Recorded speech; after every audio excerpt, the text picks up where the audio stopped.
Spicy food లేదా బయట food ఏది తినకపోయినా నోట్లో అల్సర్స్ పదే పదే అవుతున్నాయా? ఈ సమస్య మీకు ఉందా? అయితే ఈ వీడియోని పూర్తిగా చూడండి. హాయ్ అండి, this is doctor Sai Krishna Rejintala, homeopathy general physician from Moksha homeo clinic.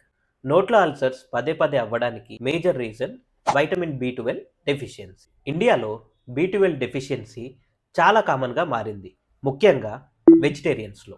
B12 మన మానవ శరీరానికి చాలా ముఖ్యమైన వైటమిన్.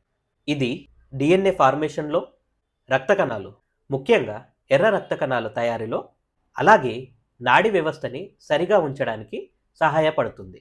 విటమిన్ B12 డెఫిషియన్సీ వల్ల త్వరగా అలసిపోవడం, చేతులు కాళ్ళు తిమ్మిర్లు పట్టడం, చిన్న చిన్న విషయాలకు త్వరగా చికాకు పడడం, డిప్రెషన్లోకి వెళ్ళడం వంటి లక్షణాలను గమనిస్తాము.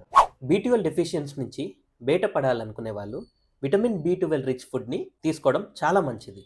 ముఖ్యంగా ఇవి డైరీ ప్రోడక్ట్స్లోను, ఫార్టిఫైడ్ ఫుడ్లోను, ఫెర్మెంటెడ్ ఫుడ్లో బాగా లభిస్తుంది. మరిన్ని వివరాల కోసం మోక్ష హోమియోని ఫాలో అవ్వండి, అలాగే సబ్స్క్రైబ్ చేయడం మర్చిపోకండి. Thank you.